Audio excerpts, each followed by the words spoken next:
Hello everyone, फिर से मैं आप लोग के लिए बहुत ही इंटरेस्टिंग न्यू ड्रामा लेकर आ गई हूँ जिसकी स्टोरी बहुत ज़्यादा स्वीट एंड फनी भी है, जो कि आप लोग को पसंद आने वाली है। इसलिए पहले आप वीडियो को लाइक कर दो और अभी तक आपने चैनल को सब्सक्राइब ना किया हो तो प्लीज़ कर दो। ड्रामा की शुरुआत हमारी फीमेल लीड सूजी से होती है, जिससे अभी एक लड़की जगा रही होती है और उसे ब्यूटीफुल लड़की बोल रही होती है। तो सूजी काफ़ी शॉक होती है ये सोचकर कि वो तो एक ओल्ड आंटी है और उसे कोई ब्यूटीफुल लड़की बोल रही है। वो लड़की यहाँ पर उससे उसका फ़ोन मांग रही होती है ताकि वो अपनी फेवरेट आइडल लियोन को अपना वोट दे सके। सूजी शॉक होती है लियोन का नाम सुनकर कि वो तो 20 साल पहले की फेमस आइडल थी, जो कि अभी उसका परफॉर्मेंस टीवी में चल रहा होता है। तो सूजी को शॉक लग रहा होता है कि वो 2005 में आ गई है। तो वो समझ जाती है कि मैं रीबॉर्न हो चुकी हूँ। फिर हमें फ्लैशबैक में दिखाते हैं कि सूजी असल में बहुत ही ओल्ड हो चुकी होती है और उसने जो फैमिली बिजनेस अपने मेहनत के दम पर इतने सालों में ग्रो करी थी, वो सब उसके बेटे की वजह से बर्बाद हो जाता है। उसका हाउसकीपर आकर उसे बैड न्यूज़ सुना रहा होता है कि उन लोग की जो लास्ट फैक्ट्री बची थी वो भी उसके बेटे ने बेच दिया अपनी एक्स गर्लफ्रेंड के कहने पर, और वो लड़की तो उससे सारे पैसे लूट कर भाग भी गई। और हाउसकीपर बता रहा होता है कि इसलिए आपका बेटा चैन आपको देखने के लिए बहुत ही एम्बेरस फील कर रहा था, इसलिए वो जा रहा है अपनी जान देने के लिए। सूजी ये सुनकर और शॉक होती है और बहुत ज़्यादा बीमार हो जाती है और इस तरीके से उसकी मौत होती है। फ्लैशबैक ख़त्म होता है और सूजी अब सोच लेती है कि उसका बेटा कोई काम का नहीं था, इसलिए अपनी यूथ वो वेस्ट नहीं करेगी और उसे वो पैदा ही नहीं करेगी। पर फिर वो अभी सोचने लगती है कि वो 2005 के टाइम पे रिबॉर्न हुई है, इसका मतलब है कि उसका बेटा तो अभी 18 साल का होगा। तभी इतने में सूजी देखती है कि चैन यहाँ पर बोर्ड गेम खेल रहा है, तो वो बहुत ज़्यादा गुस्सा हो जाती है और उसके पास आकर उसे चिल्लाने लगती है कि वो स्कूल स्किप करके यहाँ पर गेम खेलने आया हुआ है। तो वो कहता है कि तुम कौन हो आखिर और मुझे क्यों तंग कर रही हो। तो सूजी चिल्लाती है कि अब तुम मुझे ना पहचानने का नाटक कर रहे हो। तभी इतने में अचानक से वो अपने आप को आईने में देख लेती है और बहुत ज़्यादा शॉक हो जाती है कि वो इतनी यंग दिख रही है और उसके बाल भी ब्लैक है। ऐसी तो वो जब 18 की थी तब दिखती थी। वो बहुत ज़्यादा खुश हो जाती है कि वो सिर्फ 20 साल पहले के टाइम पे रीबॉर्न नहीं हुई है, बल्कि उसे शक्ल और एज तो अपनी 18 ईयर वाली मिल गई है। और साथ ही ये तो वो टाइम था जिस टाइम पर उसने अपनी कंपनी काफ़ी ग्रो कर ली थी और वो बहुत अमीर हो चुकी थी। वो तो अपना चेहरा ही देखकर इतनी ज़्यादा खुश हुई जा रही होती है और सोचती है कि तभी उसके बेटे ने उसे ऐसे देखकर पहचान नहीं पाया है। अभी चैन जिन लड़कों के साथ यहाँ पर गेम खेलने आया होता है, वो लोग उससे कहने लगते हैं कि लगता है ये ब्यूटीफुल लड़की तेरा अटेंशन पाने के लिए सब कर रही थी। चैन बड़ा खुश हो जाता है और सूजी से कहने लगता है कि ब्यूटीफुल लड़की, तुमने मेरा अटेंशन पाने में सक्सीड हो गई हो, तो ठीक है तुम मेरी गर्लफ्रेंड बन सकती हो, लेकिन अभी तुम्हें लाइन में रहना होगा, तुमसे पहले भी बहुत लड़की है। सूजी इस बात पर बहुत ज़्यादा गुस्सा हो जाती है और फिर उसे मारने लगती है कि तुम बहुत ज़्यादा बिगड़ चुके हो। चैन इधर से उधर भाग रहा होता है और कहने लगता है कि मैं समझ गया, तुम पक्का मेरी मॉम की सेक्रेटरी होंगी ना, और तुम्हें मेरी मॉम ने भेजी होगी मुझ पे नज़र रखने के लिए। देखो लगता है तुम काम पर नहीं आई हो, इसलिए तुम्हें कुछ भी रूल्स नहीं पता है। वो उसे पैसे देने लगता है और कहता है कि ये पैसे रखो और मेरी मॉम को जाकर बता देना कि मैं स्कूल में अच्छे से बिहेव कर रहा हूँ, फिक्र मत करो, तुम्हें और फ़ायदा मिलता रहेगा मेरा साथ देने का। ऐसा बोलकर फिर वो उसे और पैसे ऑफर कर रहा होता है, पर सूजी नहीं ले रही होती है, तो वो और बढ़ाने लगता है। अभी इतने में सूजी यहाँ पर स्टिक उठाती है और तुरंत ही फिर उसे मारने लगती है और उसे मारते हुए भगा भगा कर यहाँ से लेकर जाती है। और वो उसे कह रहा होता है कि मेरी मॉम भी मुझे कंट्रोल नहीं कर पाती है, तो तुम कौन होती हो। और फिर वो यहाँ उसे पकड़ के उसके स्कूल तक ले आती है और ज़बरदस्ती उसे स्कूल भेज रही होती है। तो फिर वो कहने लगता है कि सेक्रेटरी सिस्टर, तुम्हें मेरी हेल्प नहीं करनी है तो कोई बात नहीं, लेकिन मेरे पैसे तो मुझे रिटर्न कर दो। और वो उसे प्लीज़ कर रहा होता है। तो यहाँ पर सूजी उसे किक करती है और कहती है कि चुपचाप स्कूल जाओ, और इसे डरा के वो स्कूल भेज ही देती है। और सूजी ने अब डिसाइड कर ली होती है कि इस लाइफ में वो अपने बेटे को अच्छे से सबक सिखा के रहेगी, ताकि इस बार वो उसे बर्बाद ना करे पिछली लाइफ की तरह। फिर हम देखते हैं कि सूजी जाकर अपनी कंपनी को बेच देती है। तो उसकी सेक्रेटरी उसे कॉल करके कह रही होती है कि वो सच में कंपनी को बेचने का काम करना चाहती है। सूजी ने डिसाइड करी होती है कि इससे पहले उसका बिगड़ा हुआ बेटा उसे बर्बाद करे और उसकी कंपनी को बेच के खा जाए, इससे पहले वो अपने लिए इंतज़ाम कर देगी। और उसने अपनी कंपनी को बेचकर उसके बदले में बहुत सारी प्रॉपर्टीज़ खरीद ली होती है। और यहाँ पर एजेंट आकर उसे बताता है कि उसने उसके लिए 50 अच्छे घर खरीद लिए उसके नाम पर, जो कि बहुत ही अच्छी जगह पर है। तो सूजी खुश हो रही होती है। इतने में उसे चैन का कॉल आया होता है और वो कह रहा होता है कि मॉम मुझे 3000 ट्रांसफ़र करो, मुझे अर्जेंट काम है। तो वो तुरंत ही कॉल कट कर देती है और सोचती है कि ये सपने में ही सोचे, ये मेरे पैसे तो मैं अपनी मर्ज़ी के हिसाब से खर्च करूँगी। फिर सूजी अपने इन सारे 50 घर की प्रॉपर्टी के कॉन्ट्रैक्ट उठाकर ही खुश हो रही होती है और फिर वो अपने घर आ जाती है। यहाँ पर वो अपना घर देखकर खुश होने लगती है और अपने घर से बातें करने लगती है कि इस बार वो अपने घर को प्रोटेक्ट करके रहेगी और अपने बेटे को इसे बेचने नहीं देगी। इतने में फिर सूजी को आवाज़ आती है कि घर पे कोई आ रहा है, तो वो जाकर दरवाजे पर कान लगाती है और सुनती है यहाँ पर चैन आया हुआ है। वो गुस्सा होती है कि अभी इसको स्कूल छोड़कर आई थी और इतनी जल्दी स्कूल स्किप करके फिर घर आ गया है। वो यहाँ पर छुप जाती है और चैन घर पे आकर अपने किसी फ्रेंड से कॉल पर बात कर रहा होता है और उसे कह रहा होता है कि शाओ तुम फिक्र मत करो, मैं पैसे का इंतज़ाम करता हूँ। मेरी मॉम मुझे पैसे नहीं दे रही है तो क्या हुआ, मैं घर से कैसे भी लेकर आऊँगा। और वो कह रहा होता है कि मेरी मॉम को पता भी नहीं लगेगा। फिर यहाँ पर वो घर में कोई चीज़ ढूंढ रहा होता है जो कि अच्छे प्राइस की हो और वो उसके बदले में पैसे ले सके।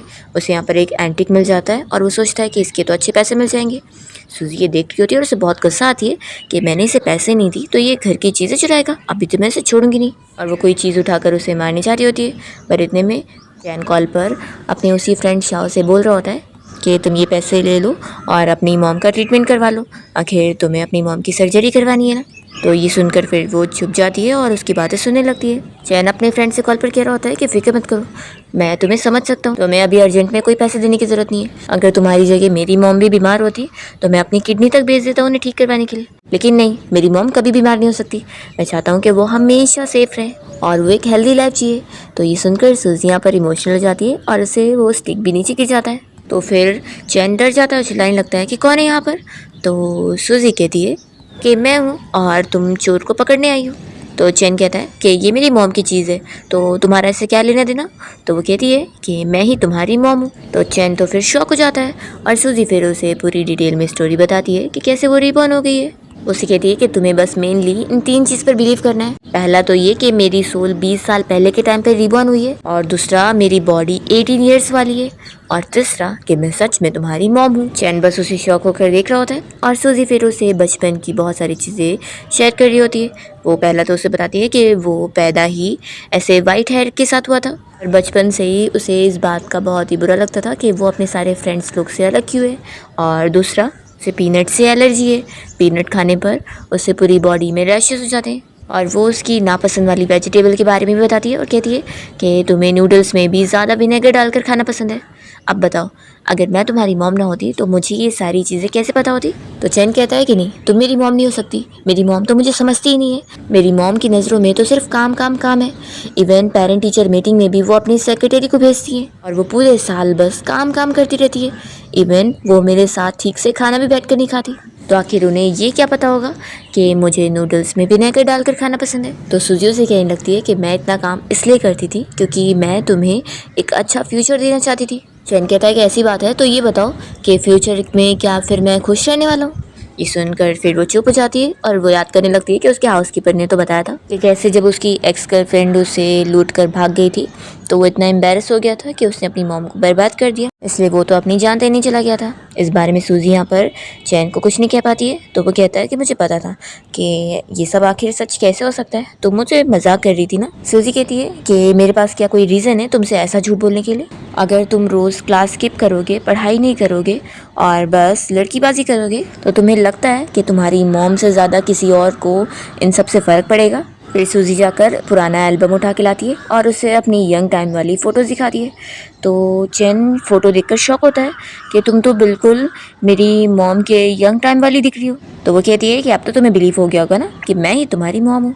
जहाँ पर चैन तो शॉक होकर और भी फ़ोटोज़ अच्छे से देख रहा होता है। तभी फिर इतने में चैन को यहाँ पर सूजी के साथ एक लड़के की भी फ़ोटो मिलती है जिसमें वो उसे हक करके खड़ी होती है, पर उस लड़के का मुंह वो देख नहीं पाता क्योंकि उसने उसे स्क्रैच कर दी होती है। सूजी जल्दी से वो फोटो ले लेती है। तो चैन कहता है कि पक्का वो मेरे डैड होंगे ना। फिर हम हमारे मेल लीड जो को देखते हैं जिसे अभी यहाँ पर होश आया होता है और वो देखता है कि ये 2005 है। तो वो भी शॉक हो जाता है कि वो रीबॉर्न हो गया है। फिर यहाँ पर सूजी तो चैन को कह देती है कि तुम उस बंदे का नाम भी मेरे सामने मत लो, वो एक स्कमबैग है और कुछ नहीं। फिर चैन यहाँ पर सूजी की फैक्ट्री वाली फ़ोटो भी देख लेता है और कहता है कि मॉम, क्या आप इतनी यंग एज से ही फैक्ट्री में काम करने लग गई थी? तो सूजी बताती है कि हाँ, स्कूल से निकलने के बाद ही मैं काम करना स्टार्ट कर चुकी थी। तो फिर वो कहता है कि अच्छा मॉम, आप खुद ही स्कूल में लगता है अच्छे से पढ़ाई नहीं करती थी और आप मुझे रोज़ पढ़ाई करने के लिए बोलती रहती है और रोज़ स्कूल भेजती रहती है। तो सूजी उसे चिल्लाती है कि मेरे पास उस टाइम पर पैसे नहीं थे पढ़ने को, और इसलिए तो मैंने इतने काम करके तुम्हारे लिए इतने पैसे जमा कर रही हूँ ताकि तुम इतनी अच्छी स्कूल में पढ़ सको। जो मेरी लाइफ में मुझे नहीं मिला वो मैं तुम्हें दे रही हूँ और तुम्हें देख लो। तो फिर चैन बताने लगता है कि उसे स्कूल में रोज़ बस यही सुनने को मिलता है कि उसके पास कोई डैड नहीं है और ना कोई मॉम है उसे तमीज़ सिखाने को, इसलिए वो एक ट्रैश बन चुका है। ये बताकर वो पूछता है कि बताओ, आपको ऐसा सुनने मिले तो क्या आप स्कूल जाना पसंद करेंगी? तो सूजी ये जानने के बाद शौक होती है और कहती है कि तुम्हें ये सब सुनने को मिलता है।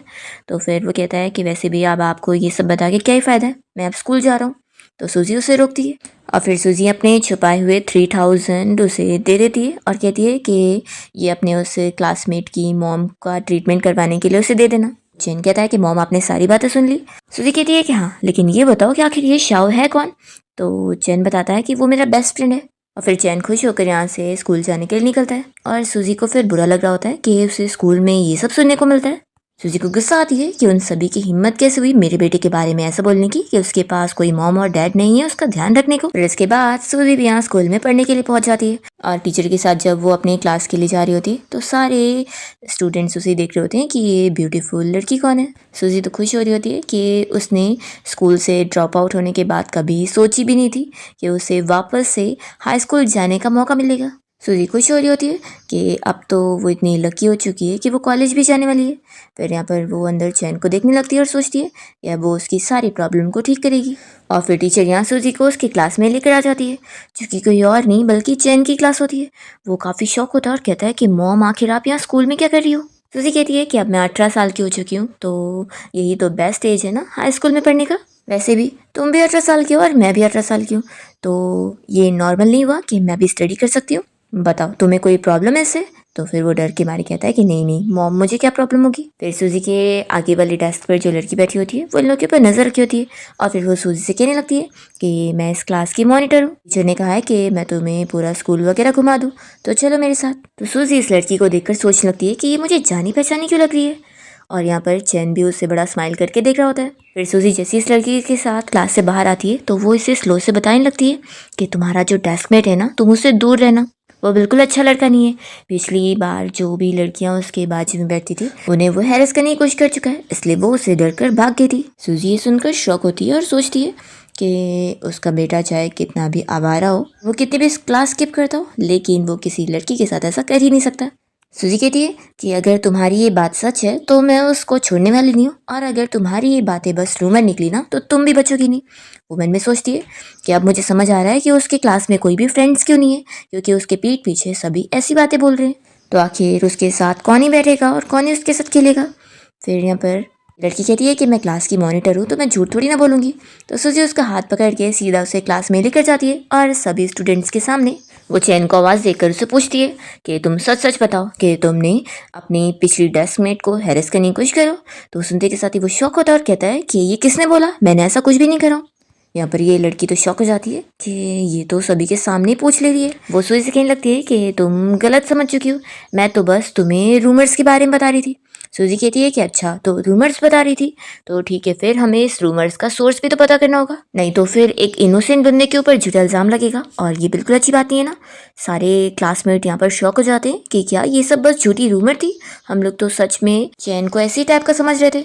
फिर यहाँ पर सूजी सभी से बारी बारी पूछते जाती है कि उन लोगों में से कौन ये रूमर फैला रहा है। तो फिर वो लोग तो लास्ट में इस क्लास मॉनिटर का ही नाम लेने लगते हैं कि उसी ने ये रूमर फैलाई है। तो सूजी फिर उसे डायरेक्टली पूछती है कि चलो बताओ अब मॉनिटर, तुमने ये रूमर फैलाई हो ना। तो वो झूठा रोने का नाटक करते हुए कहने लगती है मैं बस जेलस थी कि चैन के पास कोई भी लड़की ना बैठे, इसलिए ही मैंने ऐसा बोली ताकि उससे लड़कियां दूर हो जाए। और ऐसा बोलकर वो रोने का नाटक करते हुए बाहर चली जाती है। फिर चैन बड़ा खुश होता है और वो क्लास में फिर सभी के सामने कहने लगता है कि जाने दो, ये बस रूमर है ना, अब ये क्लियर हो गया तो अच्छी बात है, तो मैं किसी से भी दुश्मनी नहीं ले रहा हूँ, चाहता हूँ कि हम सभी स्टूडेंट्स के बीच में हारमोनी ऐसी बनी रहे, तो तुम लोग को शाव को भी ब्लेम करने की ज़रूरत नहीं है। तो सूजी यहाँ पर शाव का नाम सुनते ही शॉक होती है और वो अब जाकर समझ पाती है कि यही तो उसके बेटे की एक्स गर्लफ्रेंड थी जो कि उसे फूल बनाकर उसके सारे पैसे लूट कर भाग गई और वो उसे झूठा प्यार में लेकर बस उसका यूज़ किया करती थी। सूजी फिर तुरंत यहाँ चैन को समझाने लगती है कि तुम शाओ से दूर रहोगे, मुझसे प्रॉमिस करो। तो वो कहता है कि मॉम आखिर क्यों? तो सूजी कहती है कि जितना कह रही हो उतना करो। टेरेस पर शाओ यहाँ पर चैन का इंतजार कर रही होती है और जैसे ही वो आता है तो वो कहने लगती है कि कहीं तुम मुझसे गुस्सा तो नहीं हो? तो कहता है कि मैं तुमसे गुस्सा कैसे हो सकता हूँ, तुम तो मेरी बेस्ट फ्रेंड हो। तभी यहाँ पर सूजी पहुंच जाती है और वो चैन का कान पकड़ के नोचती है और चिल्लाती है कि तुम्हारी फ्रेंड ये, वो तो कोई लड़का था ना? तो चैन बताता है कि नहीं मॉम, यही मेरी फ्रेंड है। तो सूजी यहाँ पर शॉक होती है कि वो जिस फ्रेंड के लिए पैसे लेकर जाने वाला था उसकी मॉम के ट्रीटमेंट के लिए, वो ये झूठी लड़की थी। वे फिर शाह सूजी से कहने लगती है कि आखिर तुम कौन हो और तुम आखिर चैन को इतने ऑर्डर वगैरह क्यों दे रही हो? तो सूजी कहती है कि तुम मेरी आइडेंटिटी जानने लायक कोई हो नहीं जिससे मैं बताऊंगी, और वैसे तुमने जो ये वॉच पहनी हो वो बड़ी महंगी लग रही है। तो शाह बताने लगती है कि ये लिमिटेड एडिशन वाली वॉच है जो कि इसी साल आई है। सूजी कहती है कि अच्छा, तो इतनी महंगी वॉच लेने के पास तुम्हारे पास पैसे थे लेकिन अपनी मॉम का ट्रीटमेंट करवाने के लिए सिर्फ 3,000 नहीं थे। तो फिर शाह बहाने करने लगती है कि ये मेरे कजिन ने मुझे दिलाया। तो सूजी कहती है कि अच्छा, तो तुम्हारा कजिन इतना महान है कि उसने तुम्हें इतनी महंगी वॉच दिला दिया लेकिन वो तुम्हारी मॉम का ट्रीटमेंट करवाने के लिए तुम्हें 3,000 नहीं दे पाया कि तुम्हें दूसरों से उधार लेने पड़ गए। तो शाह को तो गुस्सा आने लगती है कि वो उसकी सारी पोल खोल दे रही है, इसलिए फिर वो चैन के सामने नाटक करने लगती है कि आखिर ये कौन लड़की है, तुम इसे क्यों लेकर आए हो, ये हमारे बीच में ऐसे क्यों बोल रही है, ये एक स्ट्रेंजर है। तो सूजी बताती है कि क्योंकि उसे वो पैसे मैं नहीं दी थी। ये सुनकर शाओ हंसने लगती है और कहती है कि क्या तुम मेरे साथ मजाक कर रही हो? तो फिर चैन बताता है कि वो बिल्कुल सही कह रही है, इसने मुझे पैसे दिए। फिर सूजी शाओ से कह देती है कि मुझे नहीं पता कि तुम्हारी मॉम सच में बीमार है कि नहीं और तुमने किस बहाने के लिए चैन से 3,000 लियो। चाहे जो भी रीजन हो, मुझे अपने पूरे पैसे रिटर्न चाहिए, उसमें से एक भी पैसा कम नहीं। तो यहाँ पर फिर चैन सूजी को रोक रहा होता है तो वो उसे चिल्लाती है कि तुम्हें तो अभी मैं छोड़ूंगी नहीं, तुम्हें अब सबक सिखाऊंगी, और वो गुस्से में जाती है। फिर यहाँ पर शाओ चैन से गुस्सा होने का नाटक करने लगती है कि तुम्हें मुझसे पैसे उधार नहीं देने थे तो कोई बात नहीं, लेकिन मेरी इस तरीके से बेइज्जती नहीं करनी चाहिए थी, मुझे तो तुमसे अब बात ही नहीं करनी। ऐसा बोलकर वो भी गुस्से में चली जाती है। फिर रात में चैन चुपके से घर से निकल रहा होता है, तभी सूजी उठ जाती है और कहती है कि तुम कहाँ पर जा रहे हो? तो फिर वो उसे तुरंत ही पानी देने का बहाना करने लगता है। सूजी कहती है कि तुम पक्का उस शाओ से मिलने जा रहे होंगे ना, तुम्हारे दिमाग में क्या पानी भर चुका है, तुम्हें अभी तक समझ नहीं आया कि वो कैसे टाइप की लड़की है? फिर सूजी हार मान जाती है और कहने लगती है कि जाने दो, तुम्हें समझ आएगा भी कैसे, अगर तुम्हें इतनी भी समझ होती ना तो ऐसे कैसे वो लड़की तुम्हें लूट कर भाग जाती और हम लोग बैंकरप्ट हो जाते। तो ये सुनकर चैन शॉक होता है कि क्या बैंकरप्ट? फिर सूजी सोचने लगती है कि चैन ने उससे ये पूछा था कि वो फ्यूचर में कैसा होने वाला है। सूजी सोचती है कि ये सच क्रूएल है तो क्या हुआ, लेकिन मुझे उसे बताना चाहिए, अगर इसे अभी पता लगेगा तो ये आगे ठोकर खाने से बच जाएगा। फिर वो उसे कहती है कि तुम अपना फ्यूचर जानना चाहते थे ना, कि तुम फ्यूचर में कैसे रहने वाले हो, तो मैं तुम्हें बता दूं कि अगर तुमने सच में उस शाओ को डेट करे ना तो तुम एक दिन बर्बाद हो जाओगे। चैन तभी खुश हो जाता है और कहता है कि मॉम, क्या मैं सच में शाओ को एक दिन डेट करने वाला हूँ? तो सूजी को ये सुनने के साथ ही गुस्सा आती है और वो उसे चिल्लाती है कि तुमने हाफ सेंटेंस नहीं सुने लास्ट का, कि अगर तुम उसे डेट करोगे तो तुम बर्बाद हो जाओगे। चैन कह रहा है कि मॉम, सच्चे प्यार की कीमत तो चुकानी पड़ती है ना, टीचर भी हमें यही सिखाते हैं। फिर वो बड़ा खुश होकर पूछने लगता है कि मॉम, क्या आप बताओगी कि मैं पहले उसे परस्यू करने वाला हूँ या फिर वो मुझे करने वाली है? तो सूजी फिर बहुत ज़्यादा गुस्सा होती है और स्टिक से उसे मारने लगती है कि तुम्हें मेरी कही हुई बात समझ में नहीं आ रही है, वो बिल्कुल अच्छी लड़की नहीं है। चैन कहता है कि मॉम, उसने आज बोली थी ना कि वो मेरे से सारी लड़कियों को झूठी रूमर बताकर इसलिए दूर करती थी क्योंकि वो बस जेलस थी, इसका मतलब है ना कि वो मुझे पसंद करती है। तो सूजी उसे चिल्लाती है कि इसका ये मतलब है कि वो बहुत बड़ी ग्रीन टी है और तुम्हें पता है वो तुम्हारा कितना बड़ा फूल बनाने वाली है। तो फिर चैन कहने लगता है कि मॉम, वो ऐसी नहीं है, वो ग्रीन टी हो ही नहीं सकती। सूजी उसे और मारती है और कहती है कि सच में तुम बहुत ही बड़े प्यार में पागल वाले फूल हो जिसका दिमाग ठीक हो ही नहीं सकता। और ये सब बोलकर वो उस पर गुस्सा निकालते हुए उसे पिल्लों से दबाते हुए छोड़ देती है और बेचारा फिर चैन की सांस लेता है। फिर नेक्स्ट डे सूजी देख रही होती है कि उसका बेटा चैन अभी भी उस शाओ के प्यार में पागल है और वो उसको यहाँ कुछ चिट लिख के देने में लगा होता है। तो सूजी को बहुत गुस्सा आ रही होती है और वो सोच रही होती है कि क्या मैं रीबॉर्न होने के बाद भी अपनी इस ट्रेजिक एंड को क्या सही नहीं कर पाऊंगी। तभी फिर टीचर बताने लगती है कि आज क्लास में एक न्यू स्टूडेंट आया हुआ है जो कि कोई और नहीं जो होता है, और उसे देखकर यहाँ पर सारे क्लासमेट आपस में बातें करने लगते हैं कि प्रिंसिपल इस लड़के को खुद छोड़ने आए तो लगता है ये बहुत ज़्यादा ही अच्छे बैकग्राउंड से बिलोंग करता होगा। जैसे ही शाओ जो को देखती है तो वो तो तुरंत यहाँ पर इनको इग्नोर मारने लगती है और उसे देखी जा रही होती है। तो सूजी खुश हो जाती है कि अरे वाह, ये नया स्टूडेंट तो कमाल का निकला, इसकी वजह से अब ये शाओ मेरे बेटे के पीछे नहीं पड़ेगी। ये नया स्टूडेंट तो कमाल का निकला, ये हमारी ये फैमिली का अब लाइफ सेवर है। और फिर जैसे ही सूजी जो को देखती है तो वो तो शॉक रह जाती है। और प्रिंसिपल खुद यहाँ पर जो को इंट्रोड्यूस कर रहा होता है कि वो बहुत ही अच्छे फैमिली से बिलोंग करता है और उन लोगों की बहुत ही खुशनसीबी है कि वो उनके स्कूल में पढ़ने वाला है। सूजी यहाँ पर जो का नाम और उसका फेस एज सब देखकर शॉक हो रही होती है कि ये कोई कोइंसिडेंस नहीं हो सकता। तभी यहाँ पे प्रिंसिपल जो से पूछने लगते हैं कि क्या तुम्हें कोई चीज़ नहीं पसंद आ रही है। तो जो फिर स्मेल आने का नाटक कर रहा होता है। तो प्रिंसिपल सभी स्टूडेंट्स को ऑर्डर देते हैं कि आज क्लास के बाद सभी को पूरे क्लास की क्लीनिंग करनी है। और वो जो से पूछते हैं कि क्या और कुछ, तो जो कहता है कि नहीं बस। फिर प्रिंसिपल उसे अपना ध्यान रखने का बोलकर अपना चले जाते हैं। और तभी यहाँ पर शाओ खड़ी होती है और वो टीचर से कहने लगती है कि मैं क्लास मॉनिटर हूँ, तो क्यों ना आप इस न्यू स्टूडेंट को मेरा डेस्कमेट बना दे ताकि फिर मैं इसे सारी चीज़ें गाइड कर सकूँ। तो टीचर जो को कहती है कि वो खुद अपनी सीट चुन सकता है। तो जो तो फिर सूजी को देखते हुए मान जाता है कि मैं क्लास मॉनिटर के बाजू में बैठ जाऊँगा। तो वो तो बड़ी खुश हो जाती है। फिर शैनिया अपनी सीट की तरफ बढ़ रहा होता है और सूजी उसे देखकर सोच रही होती है कि ये बिल्कुल उसकी तरह ही दिखता है और नाम भी सेम है, तो क्या ये उसका बेटा है। लेकिन अगर बेटा होता तो नाम थोड़ी ना कोई सेम होता है, कहीं ऐसा तो नहीं कि ये भी मेरी तरह रीबॉर्न हुआ है। और फिर वो उसे देखते हुए अपना और उसका पुराना टाइम याद कर रही होती है। यानी ये चीज़ नोटिस कर रहा है कि दोनों एक दूसरे को देखे जा रहे हैं और पलक भी नहीं झपका रहे। तो बीच में हाथ करता है और देखता है कि फिर भी वो लोग एक दूसरे के ख्यालों में खोए हुए। फिर जो अपना बैठ जाता है और सूजी सोच रही होती है कि क्या ये सच में वही है। लेकिन अगर ये वही है तो उसने कुछ भी रिएक्ट क्यों नहीं किया। लेकिन हाँ, हम दोनों के रिलेशन को ख़त्म हुए इतने साल हो गए, तो वो अगर मुझे भूल भी गया होगा तो ये कोई सरप्राइजिंग बात नहीं है। और जो तो अपना खुश हो रहा होता है कि सूजी फाइनली मैंने तुम्हें ढूंढ लिया। तब यहाँ पर शाओ से बात करने लगती है और उससे कहती है कि मेरा नाम शाओ है, तो मुझे प्यार से शाओ शाओ बुला सकते हो। तो पीछे से ये सुनकर चैन जेलस हो रहा होता है और वो शाओ से कहने लगता है कि जब मैं तुम्हें शाओ शाओ बुलाना चाहता था तो तुमने मुझे मना करी थी। तो फिर वो उसे बहुत ही रूडली बात करती है और कहती है कि क्या मैं तुम्हें जानती हूँ, हम दोनों इतने क्लोज हैं। तो फिर चैन चुपचाप से पीछे बैठ जाता है। सूजी फिर तो खुश हो जाती है कि वैसे ये चाहे जो भी हो मुझे कोई अब फर्क नहीं पड़ता, क्योंकि अब इसकी वजह से ये ग्रीन टी मेरे बेटे का पीछा छोड़ चुकी है और इससे ज़्यादा अच्छी बात अभी मेरे लिए क्या हो सकती है। अभी इतने में टीचर सभी स्टूडेंट्स को कहने लगती है कि अभी जल्दी एग्जाम्स आने वाले हैं, तो उससे पहले सभी स्टूडेंट्स ग्रुप में डिवाइड हो जाए ताकि वो लोग साथ में स्टडी करें। एक लड़की फिर यहाँ पर जो के साथ स्टडी ग्रुप बनाना चाह रही होती है, पर वो उसे मना कर देता है कि उसे अकेले पढ़ना पसंद है।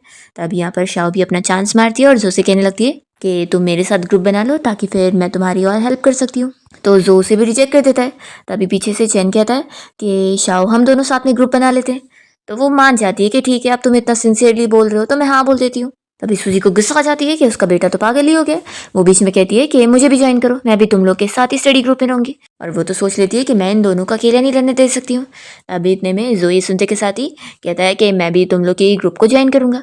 तो चैन उससे मना करने लगता है कि तुम होते कौन हो बीच में घुसने वाले, मैं एग्री नहीं कर रहा हूँ। तभी शाओ कहती है कि नहीं, मैं तो एग्री कर रही हूँ, तुम हमें ज्वाइन करो। तो चैन कहता है कि वोट करते हैं, जिसे ज़्यादा वोट मिलेगा तो ही वो ज्वाइन कर सकता है। तो जो फिर सूजी की तरफ देख रहा होता है और सूजी एग्री कर लेती है कि हाँ इसे ज्वाइन कर लेते हैं। तो यहाँ पर फिर चैन हार जाता है और जो तो बहुत ज़्यादा हैप्पी होने लगता है कि उसने मुझे रिजेक्ट नहीं करी, इसका मतलब है कि वो क्या अभी भी मुझे लाइक करती है। और सूजी तो इसलिए खुश हो रही होती है क्योंकि अब जो ग्रुप में है तो शाओ उसके बेटे के ऊपर से ध्यान हटाकर इसके ऊपर ही ध्यान देगी। लोग स्टडी करने के लिए लाइब्रेरी में आ जाते हैं और चैन को गुस्सा आ रही होती है जो की वजह से, तो वो वॉशरूम चला जाता है। शाओ जो के पास जाती है और उसे कहने लगती है कि मुझे ये मैथ्स का प्रॉब्लम समझ नहीं आ रहा है, तो तुम हेल्प कर दोगे समझाने में। और वो जानबूझ के उसके एकदम क्लोज आ रही होती है। तो यहाँ पर सूजी खुश होने लगती है। जो कह देता है कि हेल्प तो मैं कर दूंगा लेकिन थोड़ा डिस्टेंस मेंटेन करो। तो शाओ फिर खुद गिरने का नाटक करती है और कहने लगती है कि अरे मेरे पैर में लगता है मोच आ गई है, मैं उठ नहीं पा रही हूँ। और वो मन में सोच रही होती है कि बस जल्दी से मुझे वो उठा दे। पर तभी यहाँ पर चैन आ जाता है और कहने लगता है तुम्हारे पैर में दर्द हो रहा है, रुको मैं तुम्हें अभी डॉक्टर के पास लेके चलता हूँ। शाओ मना भी कर रही होती है तो भी वो उसे पकड़ के अपने साथ लेकर जाता है। तो सूजी को बहुत ज़्यादा गुस्सा आती है। तभी जो से पूछने लगता है कि तुम्हारा मैथ्स टेस्ट सॉल्व हो गया। तो वो कहती है कि नहीं और गुस्से में बैठ जाती है कि उसका ध्यान अभी दूसरी चीज़ों में लगा हुआ है, तो मैथ्स की होमवर्क वो कब करेगी। तो जो से पूछता है कि क्या तुम्हें मेरी कोई हेल्प चाहिए। तो वो बहुत ज़्यादा खुश हो जाती है और कहती है कि हाँ मुझे हेल्प चाहिए, मैं चाहती हूँ कि तुम क्या शाओ के साथ इतना कोल्ड बिहेव करना बंद करोगे। तो जो शॉक हो जाता है कि इसके कहने का मतलब क्या है। फिर नेक्स्ट सीन में हम देखते हैं कि टीचर क्लीनिंग टास्क दे रही होती है और सभी को अलग अलग जगह पे डिवाइड कर रही होती है। तो शाओ हाथ उठाती है और टीचर से कहने लगती है कि मेरे पैर में मोच आ गई है, तो मैं ज़्यादा हैवी वर्क नहीं कर पाऊंगी, तो क्या मैं सिर्फ लाइब्रेरी की क्लीनिंग कर सकती हूँ। तब यहाँ पर चैन बड़ा हीरो बनने के लिए कहने लगता है कि टीचर, इसके पैर में मोच आई है और ये अभी ठीक नहीं है, तो इसकी जगह लाइब्रेरी की क्लीनिंग भी मैं ही कर लूँगा। सूजी ये सुनने के साथ ही मना करती है कि बिल्कुल नहीं। वो टीचर को बताती है कि असल में चैन को रेस्पिरेशन वाली प्रॉब्लम है, इसलिए वो लाइब्रेरी क्लीनिंग के लिए नहीं जा सकता, वहाँ पर बहुत डस्ट है। चैन यहाँ पर सूजी से स्लो से कहने लगता है कि मॉम आखिर मुझे कब ऐसी प्रॉब्लम है, तो वो उसे किक करती है। तो फिर वो मान जाता है कि हाँ टीचर, मुझे ऐसी प्रॉब्लम है। फिर सूजी टीचर को सजेस्ट कर रही होती है कि क्यों ना जो के साथ शाओ को ग्रुप कर दिया जाए, ताकि फिर वो उसकी हेल्प कर देगा और दोनों साथ में मिलकर लाइब्रेरी क्लीन कर देंगे। तो जो शौक होता है कि यहाँ पर भी वो उसे शाओ के साथ जोड़ रही है और पिछली बार भी वो उसे शाओ से कोल्ड होने के लिए मना कर रही थी। तो वो समझ जाता है कि ये मुझे उसके साथ जोड़ रही है और चैन को दूर कर रही थी। इसका मतलब है ये कि ये नहीं चाहती है कि चैन और शाओ दोनों साथ में रहें। तो जो तो यहाँ पर टीचर से कह देता है कि टीचर, मुझे लाइब्रेरी में काम नहीं करना है, मैं सारे इक्विपमेंट्स उठाने का काम कर लूँगा।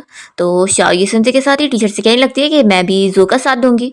तो टीचर कहती है कि तुम्हारे तो पैर में मोच आ गई थी ना।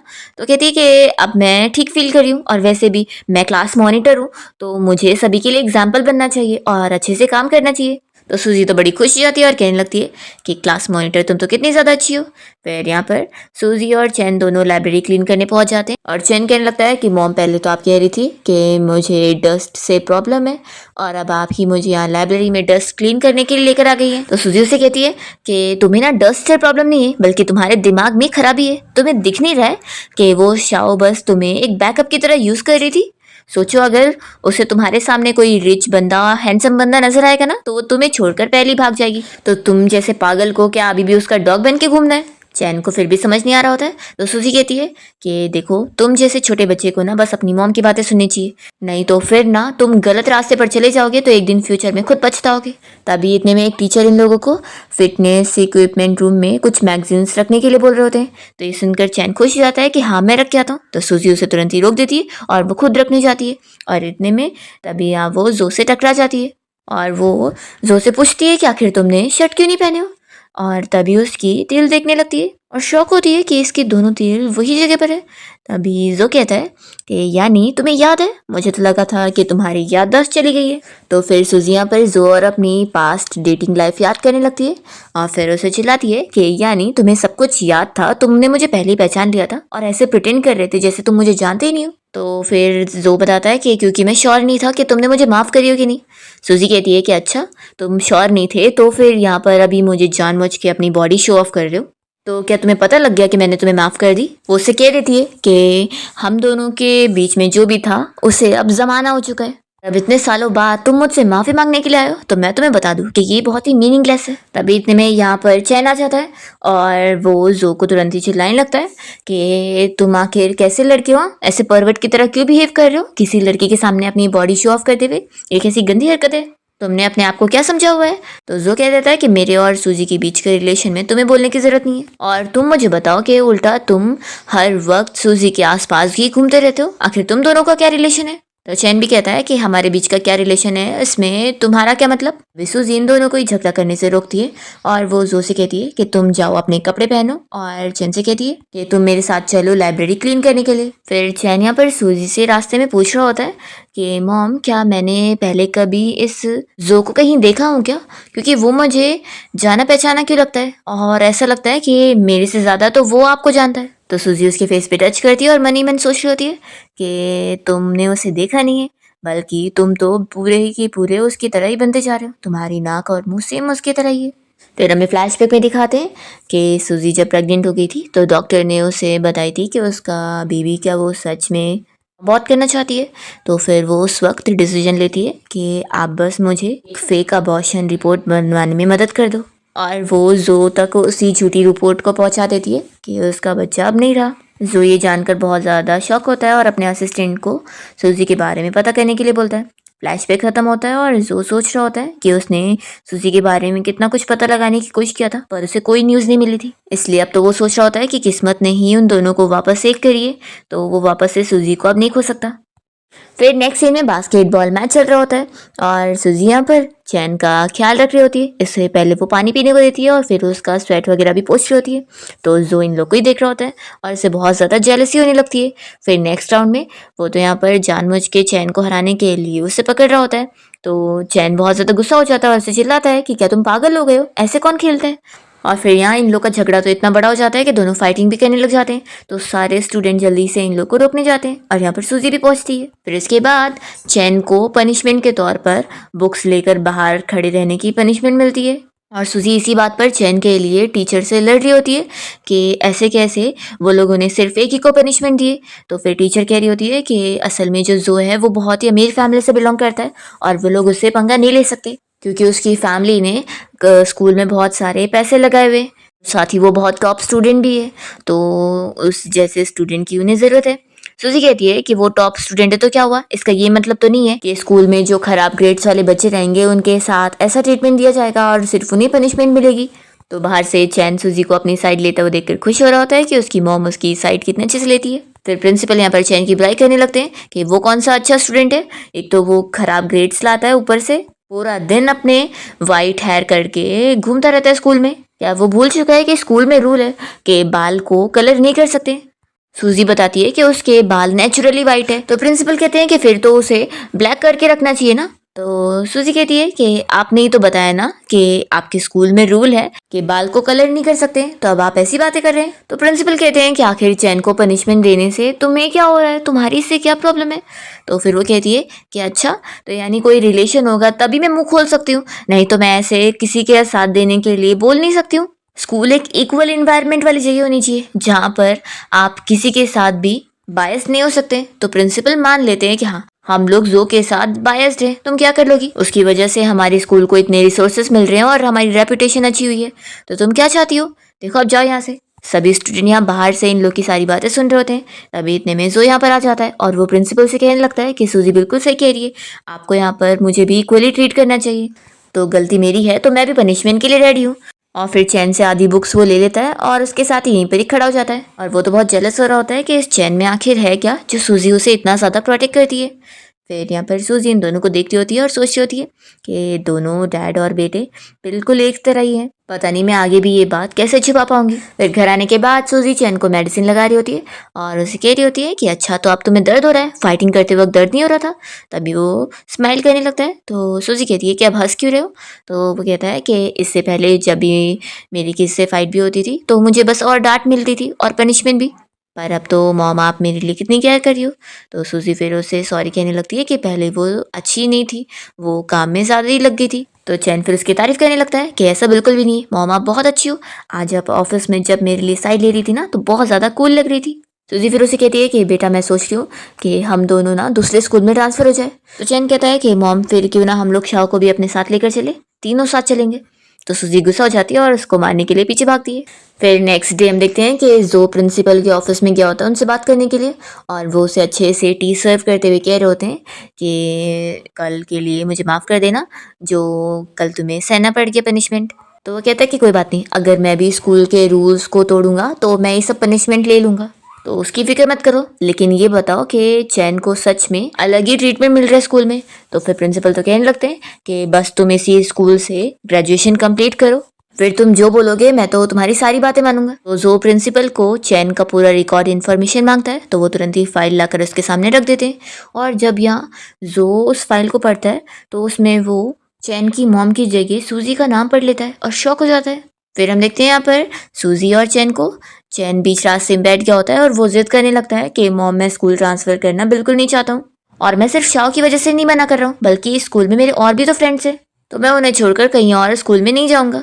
सूजी मन में सोचती होती है कि मुझे भी अपने बच्चे को दूसरे इन्वायरमेंट में डालने का शौक नहीं है, लेकिन मैं नहीं चाहती हूँ कि बस पिछली लाइफ की मिस्टेक वापस से रिपीट हो। तभी चैन पूछता है कि मॉम कहीं ऐसा तो नहीं कि इस स्कूल में कोई तो है जिसको आप इग्नोर करना चाहती हैं, इसीलिए आप कोई और स्कूल में जाने का बहाना कर रही है। सूजी इस पर कुछ नहीं कहती। तो चैन कहता है कि यानी मैंने बिल्कुल सही गैस करा हो ना मॉम। तो सूजी से चिल्लाती है कि तुम फालतू के गैस करना बंद करो, ऐसा कुछ भी नहीं है। वो उसे मनाने लगता है कि प्लीज़ मॉम स्कूल मेरी मत ट्रांसफ़र करवाओ, एक काम करते हैं, मैं आपसे शर्त लगाता हूँ कि मैं नेक्स्ट एग्ज़ाम में 100 रैंक क्रॉस करके अच्छा मार्क्स लाऊंगा, तो क्या फिर हम स्कूल ट्रांसफ़र नहीं करेंगे। सूजी ये सुनकर खुश हो जाती है कि अगर उसके ग्रेड्स अच्छे हो जाएंगे फिर तो उसकी लाइफ जो आगे चल के खराब होनी थी वो पूरी चेंज हो जाएगी, बल्कि अच्छी हो जाएगी। वो उसे पूछती है कि क्या तुम सच कह रहे हो? तो वो कहता है कि हाँ मॉम। तो वो तुरंत ही डील करके फिर स्कूल जाती है। तो चैन शॉक होता है कि मॉम इतनी जल्दी मान गई, अगर मुझे पता होता तो मैं सिर्फ 50 रैंक आगे ही बोलता। फिर सूजी जब स्कूल में आई होती है तो चैन उसे अचानक से खींचता है अकेले में बात करने के लिए और उसे कहता है कि मुझे पता लग गया है कि तुम यहाँ स्कूल में क्यों आई हो, अपने बेटे चैन के लिए ना।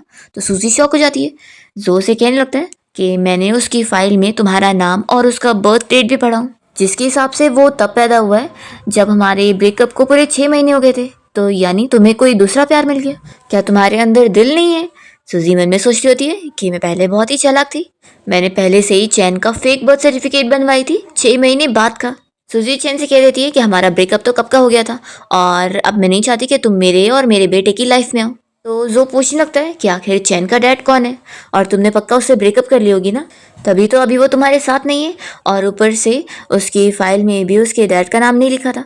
सूजी उसे चिल्ला देती है कि इन सब का तुमसे कोई मतलब नहीं है और वो जाने लगती है और सोचती है कि अब मुझे पता लग रहा है कि मेरा बेटा इतना प्यार में पागल इंसान क्यों है, क्योंकि उसका डैड भी सेम उसी की तरह है। और फिर पीछे एक लड़की जो को प्रपोज कर रही होती है तो सूजी इग्नोर करते हुए चली जाती है। फिर नेक्स्ट क्लास में जब टीचर पढ़ा रही होती है तो चैन यहाँ पे टीचर से कोई मैथ्स का क्वेश्चन वापस से सॉल्व करने को बोल रहा होता है। तो टीचर यहाँ पर उसे सजेस्ट करती है कि उन लोगों ने जो स्टडी ग्रुप बनाए हैं उसके हिसाब से वो अपने बाकी ग्रुप मेंबर से हेल्प ले सकता है। और टीचर कहती है कि देखो जो कितना अच्छा स्टूडेंट है तो उससे ही हेल्प ले लो।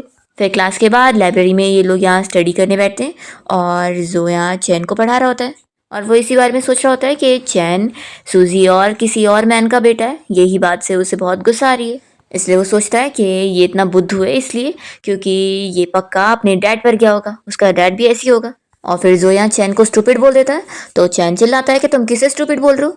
जो कहता है कि तुम्हें बोल रहा हूँ, तुम्हें इतना इजीली मैं समझा रहा हूँ फिर भी तुम्हें समझ नहीं आ रहा, मुझे तो लगता है कि तुम्हें अपना ये साल वापस से रिपीट करना पड़ेगा। तो चैन उसका कॉलर पकड़ लेता है और कहता है कि तुम अब लिमिट क्रॉस कर रहे हो। तो जो कहता है कि क्या हुआ, अपना दिमाग नहीं यूज कर पा रहे हो तो अपना हाथ चला रहे हो, मुझे भी वैसे स्टूडेंट को पढ़ाने का शौक नहीं है जिनके पास खुद ही दिमाग ना हो। तो चैन गुस्से में फिर चला जाता है और फिर वो यहाँ वॉशरूम में आकर इंग्लिश वर्ड्स प्रोनाउंस करने की प्रैक्टिस कर रहा होता है। तो उसका फ्रेंड बाहर से उसके बात सुन लेता है और कहने लगता है कि ये कितनी शॉकिंग बात है, तू पढ़ाई कर रहा है वो भी बाथरूम में भी।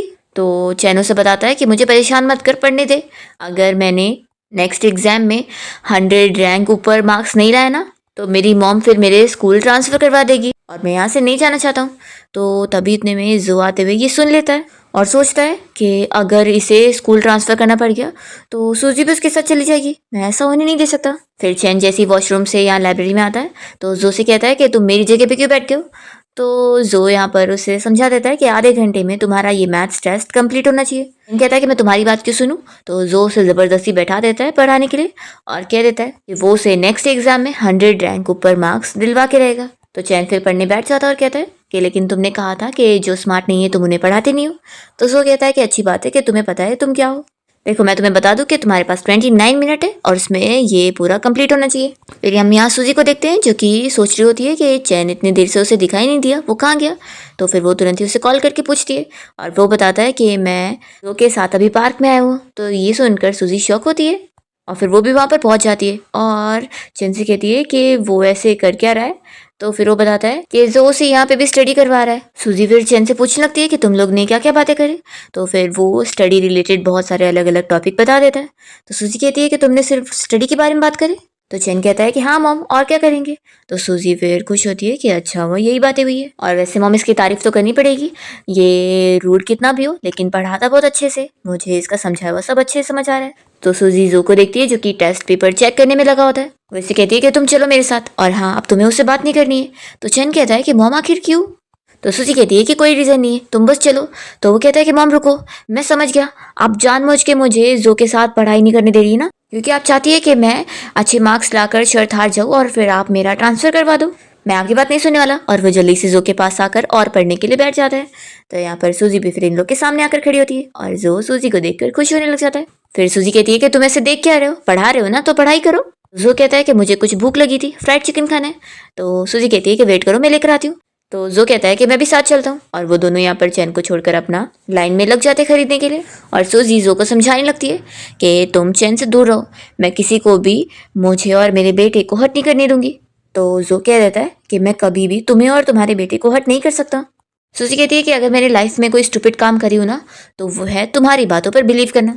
तभी बीच में चैन आ जाता है और कहने लगता है कि तुम लोग आखिर क्या बातें कर रहे हो। तो जो कहता है कि मैं सूजी को कह रहा था कि फ्रेंच फ्राइज बिना केचप के ज़्यादा अच्छी लगती है। तो चैन कहता है कि कितना बड़ा कोइंसिडेंस है, तुम्हारा और मेरा टेस्ट तो बिल्कुल सेम है। और फिर दोनों एक दूसरे से अपने पसंद के खाने के बारे में बात करने लगते हैं और दोनों के चॉइसेस काफ़ी सेम हो रहे होते हैं।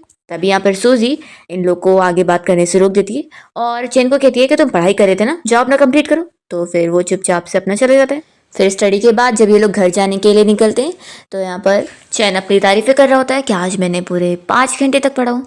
तो जो कहता है कि तुमने 5 घंटे तक बस एक ही मैथ्स का प्रॉब्लम सॉल्व किए। तो सूजी और जो दोनों चैन के ऊपर हंस रहे होते हैं। चैन कहता है कि हर स्टूडेंट का पढ़ने का स्पीड अलग अलग होता है और वैसे भी गेम खेलने में तो तुम मुझे नहीं हरा सकते, उसमें तो मैं तुम्हारा डैड हूँ। तो जो कहता है कि अच्छा ऐसी बात है, फिर तो चलो खेल के देखते हैं, फिर पता लग जाएगा कौन किसका डैड है। और फिर दोनों यहाँ वीडियो गेम खेलने पहुंच जाते हैं और सूजी बस बैठकर इन दोनों को देख रही होती है कि कितनी देर तक खेलते रहेंगे। फिर यहाँ पर जो तो चैन से गेम में भी जीत जाता है। तो चैन कहता है कि तुम तो सिर्फ पढ़ाई में भी नहीं अच्छे हो, गेम में भी अच्छे हो, इतने अमेजिंग कैसे। तो जो कहता है कि इसलिए तो बोल रहा हूँ, अब तुम मुझे डैड बोलो। तभी बीच में यहाँ सूजी आ जाती है, दोनों का कान पकड़ के कहती है कि क्या डैड डैड चल रहा है, तुम दोनों चुप हो जाओ और घर चलो। तो चैन कह रहा होता है कि मॉम प्लीज़ कान छोड़ो और मुझे और खेलने दो ना। वो उसे कॉइन्स भी मांगने लगता है कि यहाँ पर कॉइन्स खत्म हो गए। तो सूजी कह रही होती है कि अच्छी बात है खत्म हो गए, अब तो घर चलना ही होगा। तभी इतने में जो यहाँ पर और भी सारे कॉइन्स लेकर आ जाता है और कहता है कि अभी हम लोग और खेलेंगे। और फिर दोनों इसकी बात नहीं सुनते और वो लोग अपना खेलने में लग जाते हैं। तो सूजी देख रही होती है कि एक और डैड और बेटे आपस में खेलकर खुश हो रहे हैं और ये दोनों भी डैड और बेटे ही हैं। सूजी लेकिन फिर पास्ट को याद करके थोड़ा अपसेट हो जाती है क्योंकि चैन जब छोटा था तब भी से वो बहुत ज़्यादा अपसेट रहता था कि सब बच्चों के पास डैड है उनके साथ गेम्स खेलने को, पर उसके पास नहीं है। फिर यहाँ पर सूजी को अपसेट देखकर जो और चैन जल्दी से उसके पास आ जाते हैं और चैन कहता है कि मॉम अब मैं नहीं खेलूंगा, तो अब आप गुस्सा मत हो और आखिर आप रो क्यों रही हो। तो सूजी कहती है कि मैं वॉशरूम जा रही हूँ और जल्दी से चली जाती है। तो जो चैन को डांटता है कि तुम्हारी गलती है, आखिर तुम इतना गेम क्यों खेलते रहते हो। फिर नेक्स्ट सीन में बास्केटबॉल मैच चल रहा होता है और जो देख रहा होता है कि सूजी कोई बात से अपसेट है। तो वो सोचता है कि क्या वो चैन के डैड को याद कर रही है। तभी फिर जो चैन की तारीफें कर रहा होता है कि उसके अंदर कितना ज़्यादा स्ट्रेंथ है, ज़रूर ये उसके डैड से उसे मिला होगा। तो चैन कहता है कि तुम तो मेरे डैड की बात ही मत करो, मेरी मॉम तो मेरे डैड से बहुत नफरत करती है। उसे बताता है कि मैंने तो अपने डैड को देखा तक नहीं हूँ और वो एक बहुत ही बड़ा स्कमबैग है जिसने अपनी वाइफ और बच्चे को छोड़कर चला गया। देखा जाए तो वो पूरा का पूरा ट्रैश है, इसलिए मेरी मॉम उनसे बहुत हेट करती है। तो फिर जो खुश होकर पूछता है कि क्या फिर तुम्हारी मॉम अभी सिंगल है। तो चैन कहता है कि मेरी मॉम सिंगल है, इसमें तुम्हें क्यों इतनी खुशी मिल रही है। तो जो जल्दी से टॉपिक को चेंज करता है कि चलो हम लोग गेम कंटिन्यू करते हैं और उसे खेलने लेकर चला जाता है। फिर ग्रुप में स्टडी करने के बाद जो चैन और सूजी को बाहर फिर से खाने की ट्रीट पे लेकर गया होता है और वो यहाँ पर बहुत सारी चीज़ें ऑर्डर कर देता है। तो चैन बड़ा खुश होता है कि इतना सब कुछ खाने को है। फिर इतने में चैन जो बर्गर खा रहा होता है उसकी वजह से उसे एलर्जी हो जाती है और वो बेहोश होने लगता है। तो सूजी तुरंत ही देखती है कि उस बर्गर में पीनट था, इसलिए उसे एलर्जी हो गई। और तभी यहाँ पर जो ने भी वही पीनट वाला बर्गर खा लिया होता है जिससे उसे भी एलर्जी हो जाती है। तो फिर वो इन दोनों को ही लेकर हॉस्पिटल पहुँचती है। यहाँ पे नर्स काफ़ी शॉक हो रही होती है और जो और चैन दोनों से कहने लगती है कि क्या वो दोनों सगे भाई नहीं है, कि जैसा उनको रिएक्शन हुआ है वो तो बिल्कुल ऐसा है कि खून के रिश्ते में सेम ऐसी चीज हो सकती है। ये सब बोलकर नर्स काफी शॉक होते हुए चली जाती है। यहाँ पर फिर चैन गुस्से में कहने लगता है कि सच में मेरे डैड से मुझे यही मिला है, इस एलर्जी की वजह से मैंने कितना सफर किया ये मैं ही जानता हूँ। वो यहाँ पर जोर से अपने बचपन का कुछ इंसिडेंट शेयर करता है जब उसे पहली बार ये एलर्जी हुई थी। वो बताता है कि मेरी हालत इतनी खराब थी कि मैं बेहोश तक हो गया था। तब मेरी मॉम ने अकेले मुझे उठाकर सीधा हॉस्पिटल लेकर गई थी और डॉक्टर के सामने प्लीज करी थी कि वो मुझे बचा ले। उस वक्त बिना डैड के मेरी मॉम ने मुझे अकेले पाला और ये सारी चीज़ें झेली। तो फिर जो को भी ये सब सुनने के बाद बहुत ही बुरा लग रहा होता है कि सच में तुम्हारे उस बेकार डैड की वजह से सूजी ने कितना कुछ झेली है, उसे ये सब अकेले फेस करना पड़ा, सच में वो कितना खराब है, वो तो कहीं मर ही जाना चाहिए। तो चैन कहता है कि तुम्हें भी ऐसा लगता है ना, तुम भी मेरी साइड हो। तभी तो मेरी मॉम ने ऐसे बंदे को फिर कब का ही छोड़ दी। तुम्हें पता है वो अमीर फैमिली से था, इसलिए मेरी मॉम को वो गरीब समझ के वो मुझे अपने पास रखना चाहता था और मेरी मॉम को छोड़ना चाहता था। आखिर ऐसा कैसे हो सकता था। फिर तभी मेरी मॉम ने मुझे लेकर भाग गई और उन्होंने मुझे अकेला पाला है। तो सो को और बुरा लग रहा होता है कि सच में उसने कितना सफ़र करी है। वो चैन से कहता है कि फिक्र मत करो, अब मैं हूं ना यहाँ पर, मैं उस बंदे को, तुम माँ बेटे को हाथ भी नहीं लगाने दूंगा और उसे छोड़ूंगा नहीं। अगर वो मुझे मिल गया ना तो उसकी खूब धुलाई कर दूंगा। तो चैन कहता है कि सच में तुम कितने मैनली हो, लेकिन बता दूं कि फिक्र करने वाली कोई बात नहीं है, मेरा वो स्कमबैग डैड मुझे ढूंढ ही नहीं पाएगा, क्योंकि मेरी मॉम बहुत ही चालाक थी। उन्होंने पहले से ही मेरा बर्थ सर्टिफिकेट चेंज करवाया है और उन्होंने मेरा झूठा 6 महीने बाद का बर्थ डेट बनाया है, जबकि मैं तो 6 महीने पहले पैदा हुआ था अपने बर्थ डेट से। तो ये सुनकर जो शॉक हो जाता है, क्योंकि चैन के बर्थ डेट के हिसाब से उसके 6 महीने पहले इन दोनों का ब्रेकअप हुआ था। चैन कहता है कि मेरी मॉम ने ये सब प्लानिंग पहले ही कर ली थी उस बंदे से बचने के लिए, वो मुझे कभी नहीं ढूंढ पाएगा। और फिर ऐसा बोलते हुए वो सो जाता है। फिर इतने में यहाँ पर सूजी आई होती है और वो चैन की केयर करने में लगी होती है। तभी जो सूजी से रोते हुए पूछता है कि यानी चैन हमारा बच्चा है, और तुमने जो मुझे अबॉर्शन की सर्टिफिकेट दिखाई थी वो फेक थी ना। फिर फ्लैशबैक में हमें दिखाते हैं कि सूजी और जो जब एक दूसरे को डेट कर रहे थे, तभी एक दिन जो की मॉम ने सूजी को अकेले में मिलने के लिए बुलाई थी और उसे वो अच्छे खासे पैसों का चेक देकर ऑफर दे रही थी कि वो अपने बेटे को उन लोगों को देकर जो को छोड़कर चली जाए, क्योंकि वो बहुत ही गरीब लड़की है और वो लोग एक अमीर फैमिली के हैं। और वो सूजी को एक और चीज़ भी बताती है कि जो की पहले से ही फियांसी है। फ्लैशबैक खत्म होता है और सूजी जो को चिल्ला कर कहती है कि अगर मैं अपने बेटे को नहीं लेके जाती तो फिर तुम क्या चाहते थे कि मेरा बेटा तुम्हारी फियांसी का स्टेपसन बन जाता। जो कहता है कि तुम्हें ये किसने बोला।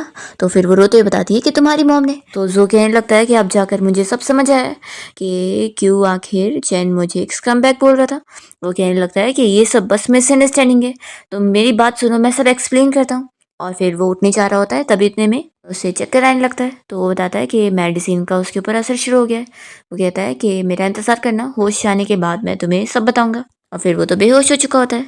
फिर इसके बाद नर्स सूजी से कहती है कि फैमिली मेम्बर्स पहले पेशेंट की आईडी दिखाकर जाकर फॉर्म सबमिट कर दे और मेडिसिन ले ले। तो सूजी यहाँ पर जो की आईडी निकालने के लिए जैसे ही उसका वॉलेट खोलती है तो उसमें उसे अपनी खुद की फ़ोटो मिल जाती है। ये देखकर वो शॉक होती है, जिसमें उसने माय फ्यूचर लिखा होता है। तभी जो भी उठ जाता है और उसे बताने लगता है कि उसने उसकी फ़ोटो रखा था वीज़ा बनाने के लिए और उसका सारा पैसा उसने खो दिया था। वो बताता है कि मैं भी तुम्हें अपने साथ लेकर जाना चाहता था, मैंने कभी किसी और को अपनी वाइफ के तौर पे सोचा ही नहीं, और वो एंगेजमेंट तो मेरी मॉम की तय की हुई थी। तभी इतने में चैन की भी नींद खुल जाती है और वो दोनों से पूछने लगता है कि आखिर तुम लोग क्या मैरिज और एंगेजमेंट के बारे में डिस्कस कर रहे थे। तो जो जल्दी से टॉपिक चेंज करके बताने लगता है कि हम लोग तो बस टीवी ड्रामा के बारे में डिस्कस कर रहे थे। तो फिर चैन पूछ रहा होता है कि मुझे भी स्टोरी बताओ, मैं सुनना चाहता हूँ। तो यहाँ पर सूजी बीच में बैठ जाती है और जो अपनी स्टोरी सुना रहा होता है कि उसमें जो मेल लीड था उसकी फैमिली उसे शादी के लिए फोर्स कर रही थी और उसकी एंगेजमेंट भी फिक्स कर दी थी, और मेल लीड इस बारे में फीमेल लीड को बताना चाहता था, पर उसने सोचा पहले वो अपने आप को कोई लायक का बनाएगा और अब दौड़ जाकर कुछ बनेगा, ताकि उसके अंदर एबिलिटी आ सके अपनी फैमिली से लड़ने का और उस लड़की को प्रोटेक्ट करने का। और उसने सोचा था कि उसके बाद ही फिर वो उसे सब सच बताएगा। पर उससे पहले ही मेल लीड की मॉम जो थी वो बहुत ही क्रूअल थी। उसने फीमेल लीड को ये बताई कि उसका बेटा बस उस लड़की के साथ खेल रहा है और वो किसी और से शादी करेगा, और ऐसे उन दोनों को उसने अलग कर दी। तो यहाँ पर फिर चैनी स्टोरी सुनकर कहता है कि क्या वो मेल लीड पागल था या फिर गूंगा था, क्या वो डायरेक्टली फीमेल लीड को बता नहीं सकता था कि क्या सिचुएशन है क्या नहीं। तो जो कहता है कि मेल लीड फीमेल लीड को प्रोटेक्ट करना चाहता था इसलिए उसने नहीं बोला। तभी बीच में सूजी कहती है कि इसे प्रोटेक्ट करना नहीं बोलते, इसे धोखा देना बोलते हैं। अगर उसने सच में फीमेल लीड के साथ अपनी लाइफ गुजारने का सोचा होता तो वो उसे सच बताता, ताकि वो दोनों साथ में सारी चीज़ें फेस करें। तो यहाँ पर फिर चैन कहता है कि मेरी मॉम बिल्कुल सही कह रही है, अगर मैं भी उस फीमेल लीड की जगह होता ना तो पक्का फिर मैं उसके बच्चे को लेकर भाग जाता और एक दूसरी शादी कर लेता और मज़े की लाइफ जीता, और उस मेल लीड को सबक सिखाता कि वो ज़िंदगी भर अकेले रहे, यही उसकी सज़ा है। जो बेचारा शौक हो रहा होता है और पूछने लगता है कि फिर बच्चे का क्या। तो चैन कहता है कि बच्चा क्या है, बच्चा तो माँ के साथ ही रहेगा ना। सूजी फिर जो से कहती है कि सुन लिया ना तुमने ऑडियंस का रिएक्शन, इसलिए ना मेल लीड का नेम क्लियर करना ना आप छोड़ दो, क्योंकि वो गलत ही है। फिर जो और सूजी चैन को सुलाने के बाद यहाँ वार्ड से बाहर आते हैं। सूजी जो से कहती है कि अगर तुमने आज ये सारी अपनी स्टोरी नहीं भी सुनाए होते ना तो भी मैं तुमसे कोई हेट नहीं करती, क्योंकि मैं तुम्हें हेट करना कब का छोड़ चुकी हूँ। अब हम दोनों की लाइफ बदल चुकी है, तो हम दोनों को एक दूसरे की लाइफ में अब और नहीं उलझना चाहिए। जो कहता है कि अगर मैं अभी 40 साल का होता और तब तुम मुझे ये सब कह रही होती तो मैं समझ के लेता और तुम्हें छोड़कर चला जाता, लेकिन नहीं, अब मैं भी 18 ईयर्स का हूँ और तुम भी। गॉड ने हम दोनों को ही ये दोबारा चांस दिया है रिबॉर्न होने का, और वो इसलिए हुआ है क्योंकि हमने जो पास्ट में सहे वो हम आगे कंटिन्यू ना करें और एक हो जाए। इसलिए जो 18 साल मैंने तुम्हें खोया हूँ अब मैं वो वापस और नहीं खोना चाहता। सूजी कहती है कि अपनी साइड से तो तुम रेडी हो गए, लेकिन क्या तुमने मेरा पूछा कि क्या मैं अभी तुमसे प्यार करती हूँ, और क्या तुमने चैन का पूछा कि वो तुम्हें अपनाएगा कि नहीं। जो कहता है कि कोई बात नहीं, हम एक न्यू शुरुआत करते हैं। अब मैं कोई चैन का डैड नहीं हूँ बल्कि उसका भाई की तरह हूँ, और अभी मैं तुम्हारा कोई एक्स नहीं हूँ बल्कि तुम्हारा चाहने वाला हूँ जो कि तुम्हें चेस करने में लगा है, और मैं इस बार तुम्हें छोड़कर कहीं नहीं जाने वाला हूँ। तो सूजी इस पर कुछ नहीं कहती है। फिर नेक्स्ट डे जो ने न्यू कार लेकर आया होता है इन लोगों को अपने साथ एग्जाम के लिए लेकर जाने के लिए। तो चैन बड़ा खुश होकर कार देख रहा होता है, और यहाँ पर सूजी उसे लेकर जाने को करती है तो वो नहीं मानता और कहता है कि मॉम मैंने अभी तो ये न्यू कार ट्राई भी नहीं किया, और वो जल्दी से बैठ जाता है। तो सूजी को भी फिर बैठना ही पड़ता है। फिर ये लोग जब एग्जाम हॉल में बैठे होते हैं तो सूजी यहाँ पर अचानक से देखती है कि जो की नज़रें तो उसी के ऊपर ही है। तो फिर वो तो काफ़ी ऑकवर्ड फील कर रही होती है और देख रही होती है कि वो तो उसे देख ही जा रहा है। फिर यहाँ पर काफ़ी देर बैठने के बाद जो भी अपना एग्ज़ाम अच्छे से लिखता है और चैन भी अपना अच्छे से लिखने में लगा होता है। फिर कुछ दिन बीत जाते हैं और एग्ज़ाम के रिजल्ट आ जाते हैं, और चैन बहुत ज़्यादा हैप्पी होता है कि वो सच में अच्छे नंबर से पास हो गया। और फिर चैन कहता है कि चलो अब मैं तुम दोनों के भी स्कोर देख लेता हूँ, और वो शौक होता है कि सच में ये बंदा तो हमेशा फर्स्ट ही आता है। फिर लोग खुश होकर यहाँ स्कूल में आ जाते हैं। तभी इतने में एक टीचर यहाँ पर चैन को डांटने आता है, और वो उसे चीट दिखाकर कहने लगते हैं कि तुम कैसे खराब स्टूडेंट हो, तुमने चीट करे तभी तो तुम्हारे इतने अच्छे मार्क्स कैसे आए अब समझ में आ रहा है। चैन कहने लगता है कि मैंने कोई चीट नहीं किया। तब यहाँ पर उसकी साइड लेते हुए सूजी भी टीचर को कहती है कि ऐसे कैसे, वो कौन सा लॉजिक लगा रहे हैं कि वो खराब स्टूडेंट था तो क्या उसी ने चीट करा है। जो भी यहाँ पर कहता है कि टीचर मैंने इसे रोज पढ़ाया हूँ इतने देर देर रात को, तो मैं कह रहा हूँ कि उसने कोई चीट नहीं किया, ये उसकी मेहनत के मार्क्स हैं, क्या आपको मुझ पर भी शक है। तो टीचर कहते हैं कि नहीं नहीं मुझे तुम पर कैसे शक होगा। फिर सूजी और जो दोनों कहने लगते हैं कि इस चीज़ को अच्छे से इन्वेस्टिगेट करना चाहिए। तभी शाओ ये सब सुन रही होती है और वो डर रही होती है। फिर शाओ ने यहाँ चैन को अकेले में बात करने के लिए बुलाई होती है, तो वो बड़ा खुश होकर उसके पास जाता है। तभी वो रोने का नाटक करते हुए उसे बताने लगती है कि वो जो चीटिंग वाली चीट थी वो उसकी थी। तो वो कहने लगती है कि देखो मैं तो मॉनिटर हूँ, तो अगर सभी को पता लगेगा कि मैं चीट कर रही थी तो सभी को मौका मिल जाएगा मेरे बारे में बुरा बोलने का, तो प्लीज मेरा ये इल्जाम तुम अपने ऊपर ले लो। तभी सूजी और जो बाहर से सब सुन रहे होते हैं और सूजी को गुस्सा आने लगती है, तो जो से रोकता है कि यहीं पे रहो, और वो उसे लिख कर देता है कि इतनी जल्दी मत करो, क्या पता वो उसे डायरेक्ट मना कर दे। सूजी कहती है कि तुम्हें नहीं पता चैन कितना बड़ा प्यार में पागल है, वो हमेशा शाओ की सारी बातें सुनता है। और यहाँ पर चैन शाओ को इस चीज़ के लिए मना कर देता है कि मैं तुम्हारा इल्ज़ाम अपने ऊपर नहीं ले सकता।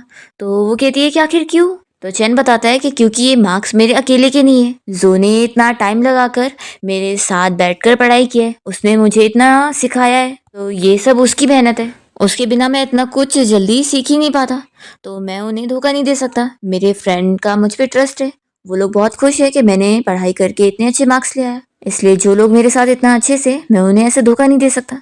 तो बाहर से सूजी और जो ये सब सुनकर खुश हो रहे होते हैं, और फिर सूजी और जो टेरेस पर जाकर इस बारे में बात करते हैं। सूजी कहने लगती है कि मुझे लगा था कि मैं अपनी बेटी को बहुत अच्छे से जानती हूँ, पर आज पता लग रहा है कि वो तो बिल्कुल अलग निकला। चैन कहता है कि क्योंकि तुम उसे स्टूडेंट के पर्सपेक्टिव से देख रही थी इसलिए तुमने ऐसा सोची। सूजी कहती है कि मुझे समझ नहीं आ रहा है, तुमने तो चैन के साथ इतना टाइम स्पेंड भी नहीं करे, तो भी आखिर तुम उसे ऐसे कैसे जान गए। तो वो कहता है कि आफ्टर ऑल मैं उसका डैड जो हूँ। तो सूजी गुस्सा हो जाती है कि किसने कहा कि तुम उसके डैड हो, और वो चली जाती है। फिर क्लास में टीचर आकर सभी स्टूडेंट को एक मैथ्स का प्रॉब्लम सॉल्व करने के लिए बुला रही होती है कि कौन ये कर सकता है। कोई भी हाथ नहीं उठा रहा होता है, तो टीचर जो को कहती है कि तुम सबसे टॉप स्टूडेंट हो तो तुम करो। तो जो कहने लगता है कि टीचर क्यों ना ये मौका चैन को दिया जाए, वो अब बहुत ही अच्छा स्टूडेंट बन चुका है। और फिर सूजी और जो दोनों चैन को इशारा करते हैं कि वो ये सॉल्व करने जाए। टीचर फिर चैन को कहती है कि हाँ तुम ही आकर करो। तभी चाओ तो चैन का मजाक उड़ाने लगती है कि ये सबसे बेकार स्टूडेंट है, ये क्या ही सॉल्व कर पाएगा। तो चैन को ये सुनकर बिल्कुल अच्छा नहीं लगता, और फिर वो सभी के सामने बोर्ड पे वो मैथ्स की प्रॉब्लम सॉल्व करके दिखा देता है। तो टीचर भी इंप्रेस हो जाती है और सारे स्टूडेंट भी शॉक होते हैं। और चैन फिर शाओ से कहने लगता है कि देखा मैंने करके दिखा दिया ना। तो शाओ फिर उसके ऊपर इल्जाम लगाने लगती है कि पक्का तुमने याद करके आए होंगे, तुम्हें ऐसे खुद से सॉल्व करने आ ही नहीं सकता। तो यहाँ पर सूजी फिर इस शाओ की पोल खोलने के लिए सभी को इसकी वो वाली वॉइस रिकॉर्डिंग सुना देती है जिसमें वो चैन को मना रही थी कि वो उसके चीटिंग का इल्जाम अपने ऊपर ले ले। जिसमें वो खुद कह रही होती है कि वो चीट वाला पेपर उसका ही है, क्योंकि उसे लग रहा था कि शायद वो अच्छे एग्जाम नहीं दे पाएगी, इसलिए उसने चीट लेकर गई थी। क्लास में सारे स्टूडेंट ये सुनकर शॉक हो जाते हैं कि क्लास मॉनिटर तो चीटर निकली। फिर शाओ की तो सभी के सामने बेइज्जती हो जाती है और वो अभी भी चैन को अपना साथ देने के लिए कहने लगती है कि मैं तुम्हारे साथ मजाक कर रही थी ना, तुम सभी को बता दो। तो चैन कह देता है कि तुमने यही सब मुझे बोली थी और मैंने तुम्हारा साथ नहीं दिया, तो तुम अब ऐसा बोल रही हो। और फिर यहाँ पर सूजी तो बहुत ज़्यादा खुश होती है कि मेरा बेटा तो फाइनली अब बड़ा हो गया है, और वो और जो से थम्स अप दिखा रहे होते हैं कि उसने बहुत अच्छा किया। पर चैन तो यहाँ पे रोने लग जाता है क्योंकि अब उसका दिल टूट चुका है। इसके बाद ये लोग रेस्टोरेंट में डिनर करने गए होते हैं और यहाँ पर भी चैन रोए जा रहा होता है। तो जो कहता है कि चलो अब इतना भी मत रो। तो चैन रोते हुए कहता है कि आपको क्या पता, जब तुम्हारे साथ भी हार्ट ब्रेक होगा ना तो पता चलेगा। तो जो कहता है कि तुम्हें क्या लगता है कि मेरा कभी दिल नहीं टूटा है, मुझे तो एक लड़की ने डंप करके गई है। तो चैन कहता है कि आखिर कौन वो ब्लाइंड लड़की थी जो तुम्हें डंप करके गई। तो सूजी अपने बारे में ये सुनकर तुरंत ही चैन को चिल्लाती है कि तुम बकवास करना बंद करो और खाना खाओ। चैन जो से पूछता है कि तुम मुझे बताओगे कि जब तुम हार्ट ब्रोक हुए थे तो तुम ये सबसे कैसे बाहर आए थे। तो जो काफ़ी रोने का नाटक करते हुए कह रहा होता है कि मैं हर दिन रोता रहता था और बहुत ज़्यादा उसकी याद में ड्रिंक करता रहता था। तो यहाँ पर फिर चैन उसे हद करने जा रहा होता है, तो जो से दूर करता है और कहता है कि लेकिन मैं आज तक उस लड़की को भूला नहीं। ऐसा वो जानबूझ के सूजी को देखकर बोल रहा होता है और खाने की डिश तुरंत ही उसके पास रखता है। तो फिर चैन यहाँ पर कहता है कि मैं समझ गया, मैं भी अब शाओ को भूलने वाला नहीं हूँ और उसे मैं हमेशा याद रखूंगा। तो सूजी कहती है कि चुपचाप बैठ जाओ। तो जो उसे संभाल रहा होता है कि फिक्र मत करो, तुम्हारे इन मुश्किल दिनों में मैं हूं ना, मैं तुम्हारे साथ ही रहूंगा। और वो उसे हक करके चुप करा रहा होता है। तभी चैन कहने लगता है कि कल अब एग्जाम नहीं है तो क्या फिर भी हमें तुम्हारी कार में बैठकर स्कूल जाने मिलेगा। तो चैन कहता है कि ऑफ कोर्स। और फिर नेक्स्ट डे ये तीनों कार में बैठकर जाते हैं और स्कूल में आके स्टाइल मार रहे होते हैं। फिर हम देखते हैं कि ये सभी जब कैंटीन में होते हैं तो शाओ इन लोग से फ्रेंडशिप करने के लिए इनके पास ही आकर बैठ जाती है। पर यहाँ पर जोश पर ध्यान देता है ना चैन, तो फिर वो तो बहुत ज़्यादा गुस्सा हो रही होती है। फिर स्पोर्ट्स के टाइम पर जब यहाँ पर चैन को चोट लग जाती है और उसका ट्रीटमेंट तुरंत ही करना रहता है, तो सूजी और जो डिसाइड करते हैं कि वो लोग तुरंत ही यहाँ पर उसका ट्रीटमेंट करेंगे। फिर वो लोग कोई टेक्निक का यूज़ कर रहे होते हैं उसकी चोट को ऑयल लगाकर मसाज देकर ठीक करने के लिए। और बाहर से शाओ इन तीनों की आवाज़ सुनकर कुछ और ही समझती है और इन लोग की जल्दी से बातें रिकॉर्ड कर लेती है। फिर नेक्स्ट डे वो इन तीनों के बारे में झूठी इंटरनेट पर रूमर्स फैला देती है। इसके बाद फिर पूरे स्कूल में इस बारे में बातें होने लगती है। तो जब यहाँ चैन ये सब बातें सुनता है तो उसे बहुत गुस्सा आती है कि वो लोग उसकी मॉम के बारे में भी ऐसे कैसे बोल सकते हैं। तो वो इन लोग की खूब पिटाई कर देता है। तो फाइटिंग की वजह से प्रिंसिपल ने उसे यहाँ ऑफिस में बुलाया होता है उसे चिल्लाने के लिए। तो यहाँ पर उसका साथ देने के लिए सूजी और जो भी आ जाते हैं। प्रिंसिपल तीनों को डांट कर उनके पेरेंट्स को बुलाने के लिए बोल रहे होते हैं कि वो लोग स्कूल की इमेज खराब कर रहे हैं। तो यहाँ पर सूजी कहती है कि अब तो आप मेरे लॉयर से ही बात करना। प्रिंसिपल को यकीन नहीं आता कि इतनी छोटी सी बच्ची लॉयर को कहीं बुला पाएगी, पर सूजी के एक कॉल करने पर ही इतना फेमस लॉयर यहाँ पर आ जाता है उसके साइड केस लड़ने के लिए। तो प्रिंसिपल शॉक हो जाते हैं कि इस लड़की के इतने बड़े कनेक्शन। फिर यहाँ पर प्रिंसिपल को चिल्लाने के लिए उन लड़कों के डैड यहाँ पर आ जाते हैं जिनको चैन ने मारा। वो लोग बहुत गुस्सा होते हैं कि हमारे बेटे को ऐसे कैसे हाथ लगा सकता है और प्रिंसिपल आप कुछ कर भी नहीं रहे। तो अपने बेटे के लिए जो इन लोगों से निपटता है और कहता है कि फाइट उनके बेटे ने पहले शुरू किया था। तो फिर ये आदमी अलग अलग धमकी देने लग जाता है। तो जो उसे सबक सिखाने के लिए कहता है कि वो उसकी फैमिली को ही बैंकरप्ट करवा सकता है, क्या वो यही चाहता है। तो उस आदमी को यकीन नहीं आ रहा होता है। तो जो तुरंत ही एक कॉल लगाता है और यहाँ पर इस बंदे को बैंकरप्ट की न्यूज़ आ जाती है। तो वो तो बहुत ज़्यादा डर जाता है और तुरंत ही जो और इन सभी से माफ़ी मांगकर अपने बेटे को लेकर चला जाता है। फिर प्रिंसिपल तो बड़ा शॉक हो जाता है कि इन तीनों के कुछ ज़्यादा ही अच्छे अच्छे कनेक्शन है। फिर वो बहुत ही तमीज़ से और अच्छे से इन लोगों से बात करने लगता है और सूजी कहती है कि हमारे बारे में जिसने ये झूठी रूमर फैलाया ना उसके लिए उसे इंसाफ चाहिए। तो प्रिंसिपल कहते हैं कि इस बारे में इन्वेस्टिगेट करने के लिए वो पूरा साथ देंगे। फिर लोग क्लास में आ जाते हैं और सूजी शाओ से यहाँ पर सवाल करने लगती है क्योंकि उसे पूरा शक होता है कि इसके पीछे उसका हाथ है। तो फिर वो यहाँ पर मान लेती है और कहती है कि लेकिन मैंने कोई झूठ नहीं बोली हूँ। वो सभी को वो रिकॉर्डिंग सुना देती है और कहती है कि आप ही लोग सुन लो कि ये तीनों सच में कैसे हैं। तभी यहाँ पर चैन अपनी पैंट निकाल कर सभी को अपनी चोट दिखा देता है कि देख लो, उस दिन मेरे को यही चोट आई थी और जो और सूजी तो मेरी हेल्प कर रहे थे मुझे ट्रीट करने में। तो यहाँ पर फिर सभी को असलियत पता लग जाती है कि शाओ कितनी बड़ी झूठी है। और फिर प्रिंसिपल शाओ को कह देते हैं कि अब उसे स्कूल से निकाला जा रहा है। फिर इसके बाद ये प्रॉब्लम तो सॉल्व हो जाती है और ये लोग अपनी स्कूल में अच्छी लाइफ स्पेंड कर रहे होते हैं। पर यहाँ पर जो और सूजी की नज़दीकियाँ बढ़ते हुए देखकर चैन शॉक हो जाता है कि इन दोनों के बीच में चल क्या रहा है। वो जो को अकेले में बात करने के लिए लेकर जाता है और उसे कहता है कि क्या तुम सूजी को पसंद करने लगे हो। तो जो कहता है कि हाँ, क्या तुम्हें अभी तक पता नहीं लगा। तो फिर चैन कहने लगता है कि मैंने तुम्हें ज़िंदगी भर का अपना फ्रेंड मान लिया था, तो तुम आखिर उसे लाइक करना बंद कर सकते हो। तो जो कहता है कि तुम आखिर क्यों मुझे मना कर रहे हो, क्या मैं उसके लायक का नहीं हूँ। तो चैन कहता है कि मैं तुम्हें एक सीक्रेट बताता हूँ, असल में ना सूजी मेरी मॉम है। तो जो कहता है कि ये मुझे पहले से पता है। तो चैन कहता है कि तुम क्या पागल हो गए हो। जो कहता है कि मैं तुम्हें एक और सीक्रेट बताता हूँ कि मैं तुम्हारा डैड हूँ, मतलब कि रियल डैड। तो ये सुनकर चैन तो और भी ज़्यादा शॉक हो जाता है। फिर रात में सूजी चैन को आवाज़ दे रही होती है फ्रूट खाने के लिए, तो वो नहीं आ रहा होता है और रूम में अपने आप को लॉक कर लेता है। तो सूजी को सब पता लग जाता है कि जो ने चैन को सब सच बता दिया। तो वो उसे चिल्लाने लगती है कि ये तुमने क्या कर दिया। अब अगर उसने कुछ भी खुद को हर्ट करने वाला काम किया तो जोया माफ़ी मांग रहा होता है कि उसने सोचा नहीं था ऐसा होगा। और फिर जो सूजी को मनाने के लिए काफ़ी कोशिश कर रहा होता है। तो सूजी का गुस्सा फिर फाइनली शांत हो जाता है और दोनों ही जैसे किस करने जा रहे होते हैं, तभी इतने में चैन रूम से बाहर आ जाता है और कहने लगता है कि अब मेरा गुस्सा शांत हो गया है। और तभी वो इन दोनों को ऐसे देख लेता है, तो उसे देख कर फिर जल्दी से दोनों दूर होते हैं और चैन फिर रोते हुए वापस अपने रूम में चला जाता है। नेक्स्ट डे हम देखते हैं कि जब ये लोग स्कूल जाने के लिए निकल रहे होते हैं, तो चैन घर के कपड़े पहनकर आ जाता है और कहता है कि अब मैं आज स्कूल नहीं जाऊंगा, मैं बहुत ज़्यादा गुस्सा हूँ आप लोग से। तो फिर सूजी डिसाइड करती है कि चलो आज हम भी छुट्टी मनाएंगे और फिर ये सभी पूरा दिन बाहर घूमने जाते हैं और बहुत ज़्यादा घूमकर फायरवर्क्स देखकर एंजॉय करते हैं। और चैन काफ़ी खुश होता है और कहने लगता है कि मॉम डैड अब आप दोनों ही मेरे साथ हो, तो मैं बहुत ही खुश हूँ। मैं चाहता हूँ कि हमारी पूरी फैमिली हमेशा ऐसे ही साथ हैप्पी रहे और मैं चाहता हूँ कि ये छुट्टी वाले दिन भी रोज़ रहे। तो सूजी उसे डांटती है कि स्कूल तो उसे जाना ही पड़ेगा। फिर फाइनली स्कूल डेज ख़त्म हो जाते हैं और कॉलेज एंट्रेंस एग्जामिनेशन के लिए इन लोगों को कुछ 100 से भी ज़्यादा दिन की छुट्टी मिल जाती है। और फिर जो और चैन दोनों सूजी के घर में ही रहने के लिए आ जाते हैं और तीनों फिर साथ मिलकर पढ़ाई कर रहे होते हैं, यानी कि जो और सूजी चैन को मिलकर पढ़ा रहे होते हैं। फिर कॉलेज एंट्रेंस वाले दिन दोनों जन यहाँ पर चैन को गुड लक विश करके पेरेंट्स की तरह बाहर इंतजार कर रहे होते हैं। और फिर चैन बाहर आता है और बताता है कि उसने अपना एग्जाम बहुत ही अच्छे से दिया। फिर हम जो की मॉम को देखते हैं, जिन्हें इस बारे में पता लग जाता है कि जो असल में रीबॉर्न हो गया है और वो सेम 18 ईयर्स वाली एज वाला बन चुका है। तो उसकी मॉम फिर उससे मिलने पहुंच जाती है। तो जो तो चैन और सूजी को प्रोटेक्ट करने के लिए उनके आगे आकर खड़ा हो जाता है और उसकी मॉम हंसती होती है कि सच में उनकी आंखों से उन्होंने ये क्या मिरेकल देखी है। फिर जो तो अपनी मॉम के पूरे खिलाफ चला जाता है कि वो सूजी को नहीं छोड़ने वाला। तो उसकी मॉम इस बात पर बहुत ही गुस्सा होती है, तो यहाँ पर जो भी कह देता है कि वो सूजी के साथ ही रहेगा। और हम देखते हैं कि वो और सूजी यहाँ पर साथ अच्छा टाइम स्पेंड कर रहे होते हैं। फिर दूसरी ओर हम देखते हैं कि जो की मॉम को इस बारे में पता लग जाता है कि चैन असल में उनका रियल ग्रैंडसन है। तो फिर तो वो यहाँ चैन को ऑफर देने पहुंच जाती है कि वो उनका रियल ग्रैंडसन है, तो वो उसे अपनी फैमिली में बुलवाना चाहती है और वो उसे अपनी कंपनी का वारिस बनाएंगी।